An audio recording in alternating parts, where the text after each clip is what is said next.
नमस्कार, स्वागत है एक बार फिर से चुनावी समर में। हम लेकर आए हैं आपके लिए बीएसपी फैमिली के कुछ और अपडेट्स। देश एक तरफ कोरोना के कहर से बाहर निकलने की कोशिश कर रहा है, तो दूसरी ओर कई राज्य सरकारें आपस में उलझी हुई नजर आ रही हैं। लेकिन सबसे बड़ी विडंबना यह है कि मोदी सरकार राज्यों की लड़ाई और जनता की बदहाली को चुपचाप देख रही है। इसकी वजह से बसपा प्रमुख मायावती बेहद निराश नजर आ रही है।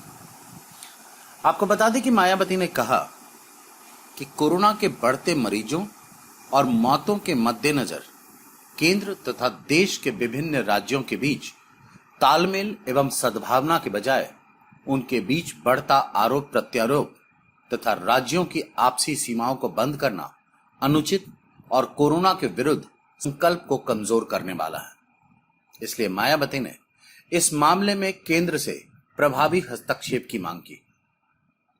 उन्होंने मोदी को जनता के संवैधानिक अधिकारों की रक्षा करने की बात करते हुए कहा कि अपने भारत का अनुपम संविधान प्रत्येक व्यक्ति की स्वतंत्रता, सुरक्षा व उसके आत्मसम्मान व स्वाभिमान के साथ जीने की जबरदस्त मानवीय गारंटी देता है, जिस पर सरकारों को सर्वाधिक ध्यान देना चाहिए। उन्होंने कहा कि अगर केंद्र के आदेश के बाद भी कोई राज्य भेदभाव कर रहा है तो यह पूरी तरह से अनुचित है। दरअसल केजरीवाल ने कोरोना महामारी के प्रकोप को देखते हुए दिल्ली की सीमा बंद करने के निर्देश दिए, जिसके बाद मुख्यमंत्री अरविंद केजरीवाल के इस निर्णय पर गंभीर सवाल उठ रहे हैं। खासकर हरियाणा और उत्तर प्रदेश से जुड़े राजनेताओं ने इसकी कड़ी आलोचना की और कहा कि दिल्ली देश की राजधानी है और इस पर सभी का समान हक है। इस तरह मायावती ने एक बार फिर मोदी को संवैधानिक पाठ पढ़ाया। वैसे भी बसपा सुप्रीमो लॉकडाउन में या उससे पहले भी अक्सर मोदी सरकार को नसीहत या सलाह देती नजर आती है। यहां तक कि मायावती अंतरराष्ट्रीय मुद्दों पर भी राजनीति से ऊपर उठकर प्रधानमंत्री मोदी को रास्ता दिखाती हैं। इससे साबित होता है कि मायावती की छवि अब अंतरराष्ट्रीय नेता की बन चुकी है। तभी तो पाकिस्तान के नेता भी यह कहते हुए पाए गए थे कि सिर्फ मोदी को प्रधानमंत्री पद से हटाने से कुछ नहीं होगा। पाकिस्तान ने कहा था कि भारत में दो बड़ी शक्तियां हैं, पहला तो मोदी और दूसरी मायावती।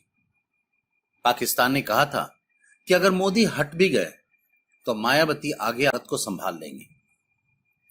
वैसे हमने देखा था कि मायावती अमेरिका में अश्वेत की मौत पर ट्रंप की आलोचना करने से भी नहीं चुकी और दुनिया के सबसे ताकतवर नेता ट्रंप को मायावती जनता के मौलिक अधिकार का पाठ पढ़ाती हुई नजर आई। खैर, इस वक्त मायावती ने केजरीवाल के द्वारा दिल्ली के बॉर्डर बंद करने पर मोदी से हस्तक्षेप करने की मांग की। अब देखना यह है कि मायावती की इस मांग पर मोदी क्या प्रतिक्रिया देते हैं। हमारे साथ बने रहने के लिए आपका धन्यवाद। आप हमारे प्रोग्राम्स को today's.com पर भी देख सकते हैं और आप हमें टुडेज टीवी पर ट्वीट भी कर सकते हैं। Thank you.